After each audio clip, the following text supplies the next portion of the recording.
I think it's about time that you finally let your wounds start to heal.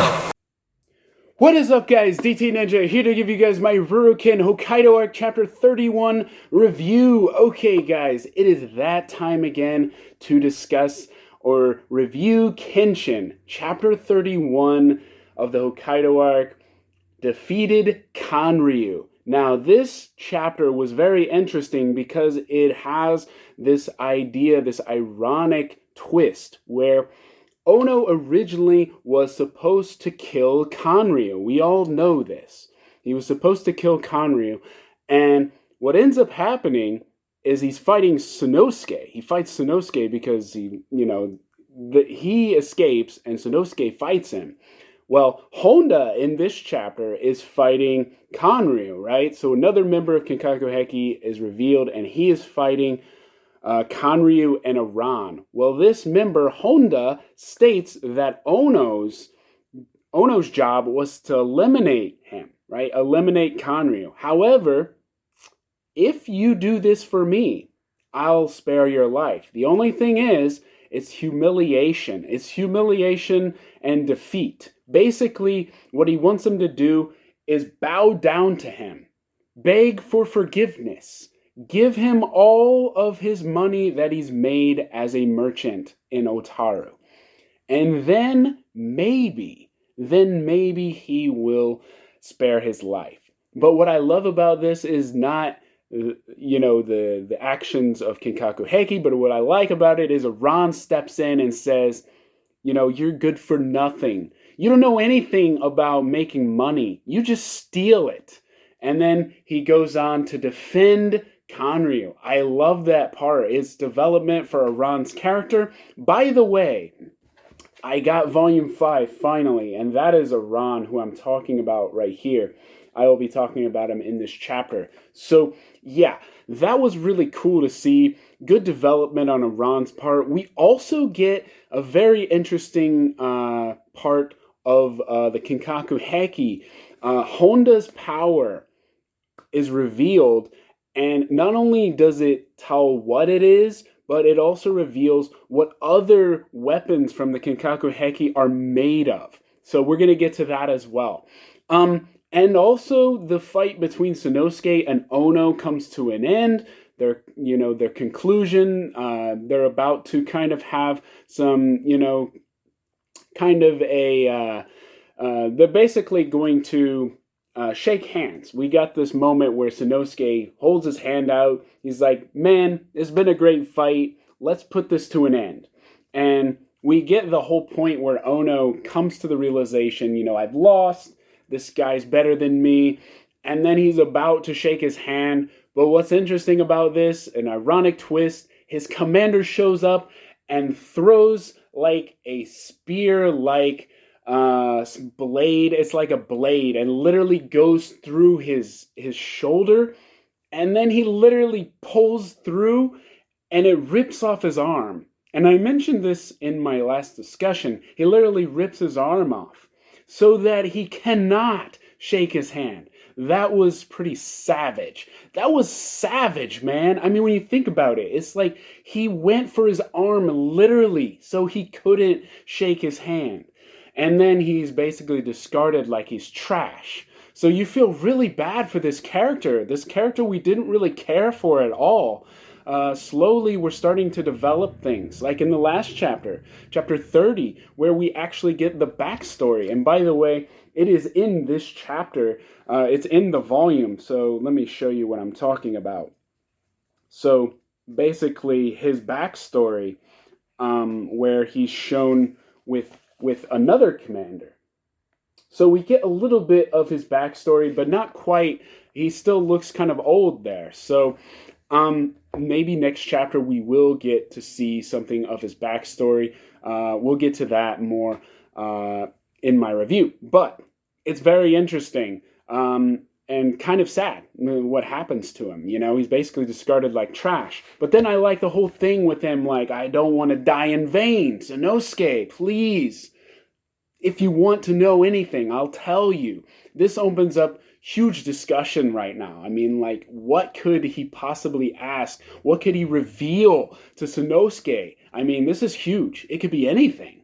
So yeah, that's going to be a good discussion question in my next video. But yeah, okay, and like I said, the fight between Honda and Kanryu Aran is very interesting as well as Kenshin showing up at the very end. So it was a very interesting chapter. I liked the progression of it. I liked the balance of it. You know, you got two different fronts. You know, there's always room for improvement. Nothing's ever perfect. You know, I still give it an 8 out of 10 if I were to rate it, because I felt like you really got you got a villain in Ono, but then suddenly you start to feel something for him. You know, it's like, whoa, okay, I think I'm supposed to feel like sorry for this guy, and it just really came across as written pretty well.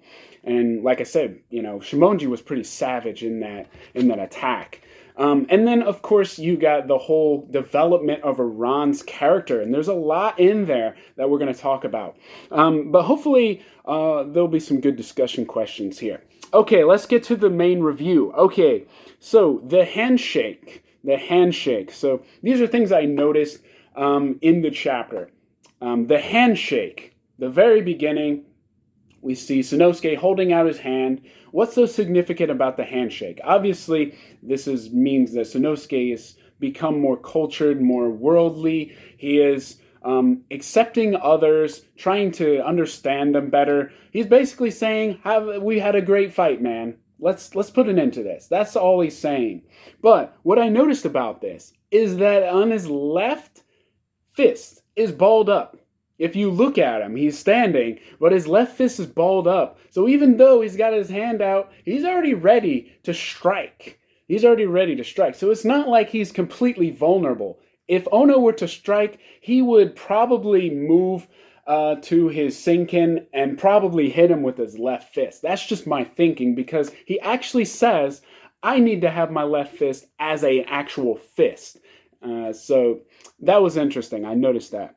And Ono actually does the same. He says, this guy's crazy. Is this guy crazy? I mean, he's leaving himself wide open. So he obviously doesn't know. Sanosuke is obviously thinking about striking him, even though his hand is outstretched. But then he says, well, if you're not going to, accept my hand, then I'm just going to beat you down with my left one. So that was very interesting. But it also opens up some new discussion. Is there a left-handed Futai no Kiwami? Does he know the Futai no Kiwami with his left hand? Because right now we all know that his right fist is the only Futai no Kiwami we've ever seen, but maybe he's got one with his left fist as well. So that would be interesting. Also because, like I said, Sanosuke was balling his left fist up, so it kind of gave you that sense that maybe he does have one. Yeah, that's just my feeling. So, and also Ono mentions it. He after he says that Sanosuke has beaten me, this guy is improved in battle, there's a possibility he could have a left Futai no Kiwami. Even Ono states that he could possibly have one. So that's why I was thinking. That'd be a good discussion question, if he has one or not. But I wouldn't put it past him to have one. Okay, the next one, scary palms. So this literally is something that Sanosuke states when Ono puts his hand out. So basically Ono comes to the realization, I've lost. He sits there and he says to himself, this guy took everything that I had, and through the battle he got stronger and stronger. I can't do it anymore. I'm out of tricks. This guy could have a Futai no Kiwami hidden away. And he says, the thing about his Sekiriki is the brilliance. If, he says that he used it twice, he went overboard, and he can't use, and once that happened and he failed to kill him, the fight was over. So he says, he puts his hand out there and he's like, let's put an end to this fight. That's the end. This is the end. So what's interesting about this, he doesn't put his hand out like this. He puts his hand out like this. This is exactly like his Reibu Sho. Reibu Sho is the splitting axe fist. That's his signature move. That is his special technique. So he literally puts his fist out like this. It's pretty funny. And so Sanosuke is like, what the hell are you doing? You can't shake your hand like that. And he's like, oh, I'm sorry. So right as he's about to shake his hand, though, you know, there's some craziness going on. I mean, like the savage thing happens. The next thing, kill or be killed. So in chapter 27 of the Hokkaido arc, this is what happens. So Ono is fighting Sanosuke. Why don't I just show you since I have the volume? It's a lot easier. It's a lot better. So basically, as you guys know, the fight between Sano and Ono in chapter 27 starts out with rapid punching. He knocks him back into some boxes. And then he says these words. Let me say them in Japanese here. Kinkaku heki wa yaru ka yarareru ka da. Literally, with the kanji, it is death. So literally, it means it's kill or be killed for the Kinkaku heki. So what that means is, that's basically where I got it from. What that means is it's life or death. So if I fail to kill you, it's my life. And we see this in this chapter. That's why Shimonji shows up and does what he does. You know, basically discards him as trash. And in a savage manner, by the way. But yeah, I found that very interesting. And it's ironic that he becomes the hunted, because he was the hunter, right? In chapter 25, I believe, he was the one who was coming to kill. Let me find it real quick. He was the one that was actually coming to kill. Let's see if I can find it. Yeah, here it is. Yeah, he was the one that was actually coming to kill Kanryu. So he was the original one that was supposed to kill him. But here, he's become the hunted. He's the hunted now. He was the hunter, now he's the hunted. So I found that interesting. So I guess it could be hunter becomes the hunted as well. But kill or be killed is the words of Ono. So I thought that was interesting. And like I said, you get the whole thing where his arm is torn off by his own commander. That's just savage. That's crazy. Yeah. So, okay, the next one, deep hatred. Now, this deep hatred is rooted in a few things. So there are three characters. Sanosuke, Shimonji, which is commander of his Kinkaku Heki, Ono. Ono is a subordinate of Shimonji. And I've mentioned this before, that he might have not been his original commander, but the first one is Shimonji. He comes into this scene and he says, I'm disgusted. The sight of you two shaking hands like that makes me sick. And it shows his tongue sticking out. He's got like his tongue sticking out. And he looks like a freak. I mean, he is definitely angry, but he's showing it in a creepy manner. So what he does, he literally cuts his arm off. He literally tears his arm off so that he cannot shake his hand. That's pretty crazy. And then he goes on to mock him. He says, oh, that's too bad. You can't shake his hand now. So that's pretty crazy. But yeah. And then this angers Sanosuke. Deep anger for Sanosuke. Because he's like, you bastard. He was your comrade. Why would you do such a thing? He's like, he's useless now. You know, he's going to become a prisoner of war. He's going to tell you everything. I'm going to have to kill him. So you can see deep hatred in Sanosuke as well. It's almost like the hatred he has for the government almost. Because he sees that, you know, Ono in this manner is weak. He's weakened. He's in a weakened state. But this guy's taking an advantage and he's just killing him off as if he's nothing. And that pisses him off greatly. And of course this pisses Ono off because he feels betrayed. Even though he probably knew it was coming. He feels betrayed. Not only that, because he's loyal to the Kinkaku Heki. He's so loyal, and they basically discard him like he's nothing.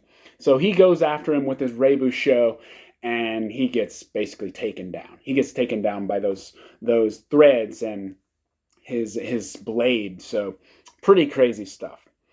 Okay, well-informed is number 6. Shimonji knew what happened in the fight with Sanosuke and Ono. The whole time they're fighting, the whole time everything that had happened at the house, Shimonji knew everything.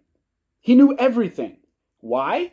Because his blade, Sasa Hagane, has a special ability of supersonic ability. I think that he has a supersonic ability of hearing, because literally those threads have some kind of ability where he can actually hear what's going on. And we saw this in chapter 24, I believe. What's great about it is I have it right here to share with you guys. So you can see where he set it all up. This was back in chapter 24. You can see all the threads set up at the behind the house. It's actually in front of the house, but it's right near the house. So you can hear everything that's going on in their conversation. And you see there's the house. And then here is Shimonji, obviously. And then here's his blade, Sasa Hagane.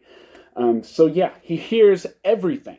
So if those threads were there, then that means he heard everything. He heard their fight. He heard everything that was said. He also knows that Ono gave away everything about Sekiriki, about his techniques, about the Kinkaku Heki, because remember, Asahi tricked him.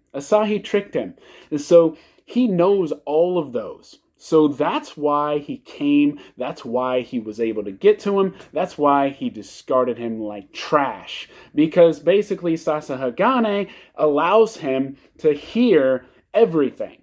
That's pretty crazy, I know. But that's what it shows in the previous chapter. So that's what I gotta assume, that he heard everything. That would make sense.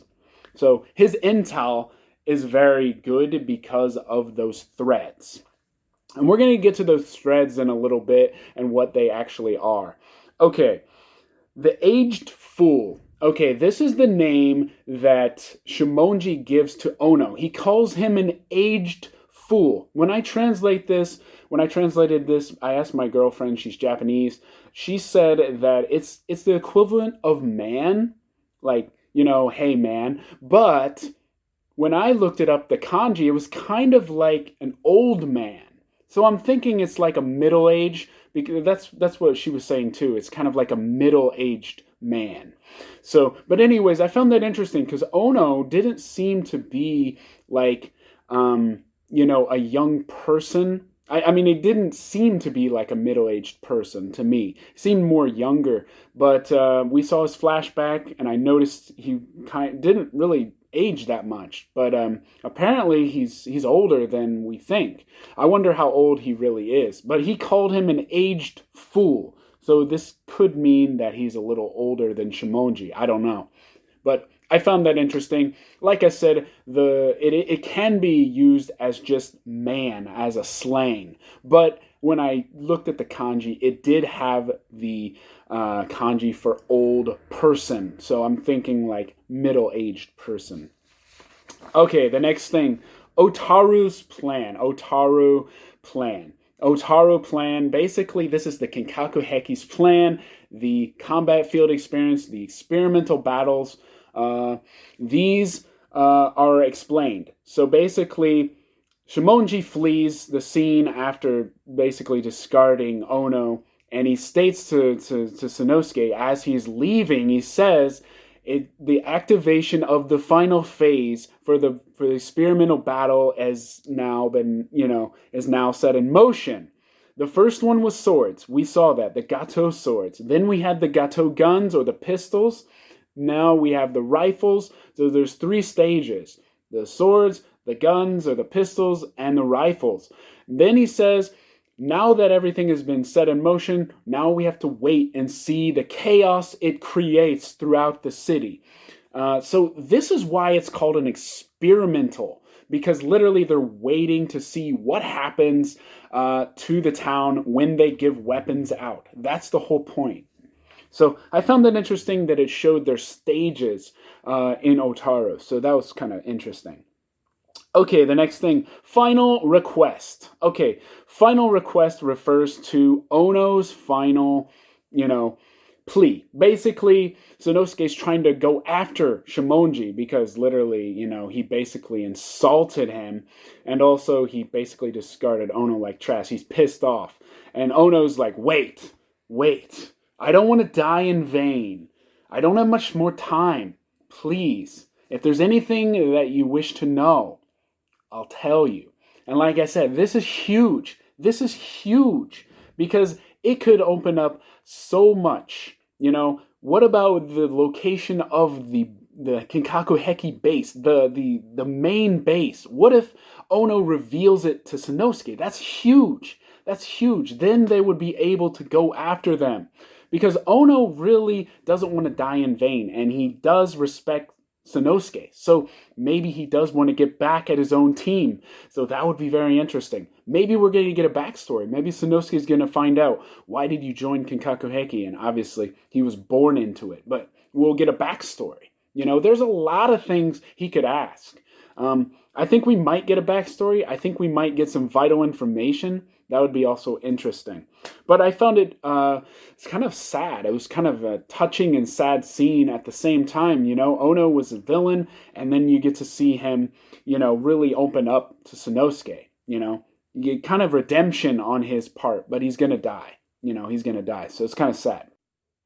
Okay, guys, so the next part of the chapter refers to the second front, where Honda is fighting Aran and Kanryu. So basically, the next one is called Offense and Defense, because we learn in this chapter that Honda's battle style, which is called Shuriken, it almost seems like paper, but it's not paper. It's almost like a paper, but it's like a shuriken. Like I mentioned before, it's like a shuriken, and it's not made of paper, but we think it was. We thought it was paper because it almost looked like a paper cut that hit Kanryu.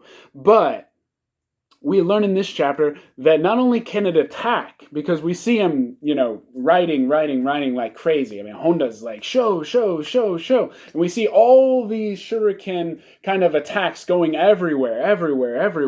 And we learn that, it's pretty powerful. It's massive. I mean, there's tons and tons of them. So we can create multiple ones.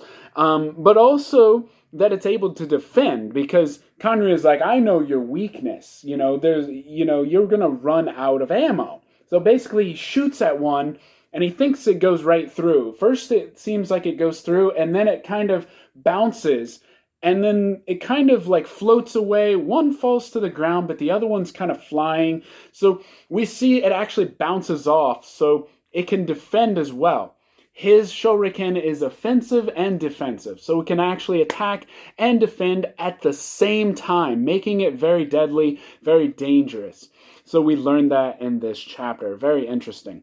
Okay, the next thing, not paper, aluminum. Okay, now this is very interesting. Those shuriken-like attacks, I know it's called shuriken, but those shuriken-like attacks, because they're basically like flying around. Basically, like I said, they are found to be made of aluminum. Now, this is what Aran finds out. Aran finds this out. Aran is this character, you guys know. Aran basically says, this is aluminum. And so, the Kinkaku Heki member is really surprised. He's like, wow, you know what aluminum is? You're well informed. So he goes on to explain, in South America, there's a spider that spits threads, and they have like a very strong material that they make it from. So the Kinkaku Heki's arsenal, what they make their weapons from, comes from this aluminum. Now, aluminum by itself is brittle. It's not that strong compared to like steel and things like that. However, if you process it with steel, if you process it in a way like threads, kind of like Sasahagane, remember I was talking about the threads earlier? Then it can be very sturdy, very strong. That's what the Kinkaku Heki is all about. They actually process this material with the steel and make it so much stronger. So this Shuriken, these, the Shuriken attacks that are going everywhere, those are actually made from kind of metals and aluminum. So like it's really strong. It's really strong. It's very hard to break. So, and we saw like the Sasahagane, it's really strong, the threads. So, I mean, it said 43 times stronger than iron. So it's very strong. Very strong. And I found it interesting that it mentioned South America. So it's even got like, kind of an idea of where the material actually came from. So very interesting. But it's not paper. Anyways, okay, the next thing. Beg for forgiveness. This is where I mentioned where Honda basically humiliates Conryu. He's like, get down on your knees, beg for forgiveness, give me all your money. Then I'll forgive you, and I will spare your life. Ono was the one who was supposed to kill you. If you do this, I'll spare your life. And I don't know if that's true. He might have just would have killed him. I don't know. But anyways, he's basically trying to humiliate him, make him feel defeated, and that's kind of how he feels. But he goes on to say that, you scumbag merchant, you just make money. I spend it. That's how it goes. You make the money, you give it to me, I spend it. That's the warrior's way. That's how it's been for generations and generations since the Middle Ages. And Iran steps in and he's like, no, you're wrong. That's not how it goes. When you make money, you get to decide for yourself how to spend it. And I like this about Iran. It showed development. It showed kind of promise. It showed courage. He even stands up for his own master and even quotes him. So in chapter 25, I believe, Conryu is talking about money and how it's the fairest and equal thing in the world, the most fair and equal thing in the world. Well, Iran quotes his own master. He says that if you steal his money, you will not make money the fairest and most equal thing in the world. That's the opposite. I'm not going to do it like you. I'm going to earn my money. I'm going to find the shining heart of modernization. So I'm going to, obviously he's thinking about going to America, but what he's saying, he's going to earn his money first before going there.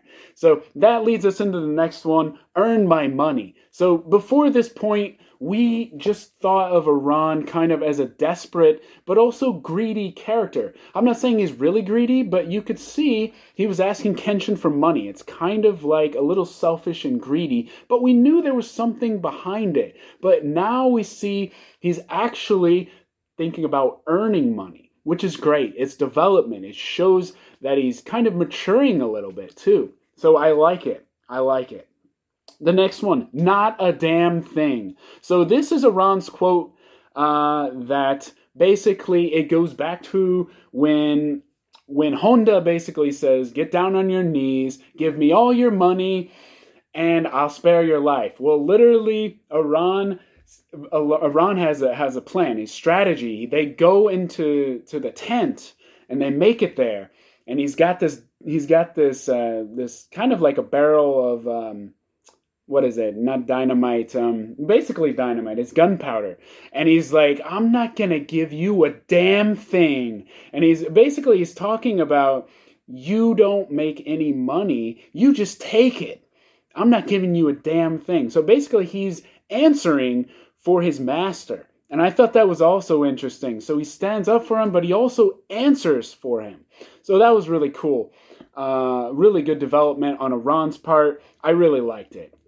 Good stuff. It showed kind of maturity as well, because like I said, he said he's going to earn his money and then, go to the shining heart of modernization, which we all assume is probably America, because it showed the American flag at the very beginning of the series. So, yeah.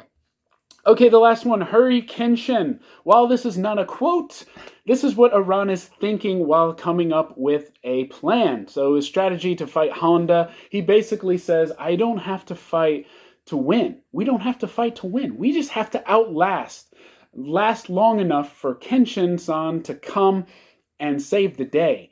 That's what we have to do. So that's where he comes up with the idea of going to the supply tent with all the gunpowder. And my guess is that he's going to set it off and it's going to explode. And we know Kenshin's really close. He's by the Katsunaya River. He doesn't know where to go, but when he hears that sound, he's going to go in the direction of the sound. So I think it's going to be kind of like a kind of signal that, this is something's going on over there, and Iran is trying to alert Kenshin, come quickly, because, they're in serious trouble. But at the same time, I love the strategy in this chapter. I love the development of Iran.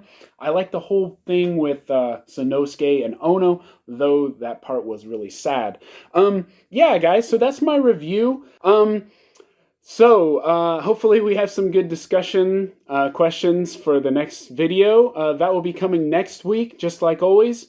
Probably before the new year. But if it comes a little there, we'll see. But I'm also going to be doing a bonus video. This bonus video will be about my favorite moments of 2020 for the Hokkaido arc. So we're going to get to look at some of the moments from the Hokkaido arc in 2020, and I'm going to count them down, what my favorite moments were. So look for that video, as well as my discussion. I wanted to share with you guys my new figures. These are pottery figures. They're collectible figures, so this is pretty neat. I recently got them. This is Yaiko. This is Sanosuke with his Zambato. This is Kenshin. Pretty neat. That's Kaoru. And here is Batosai Kenshin. And then there's RuroKen. So anyways, guys, I hope you guys enjoyed. And yeah, I will see you guys in the next one.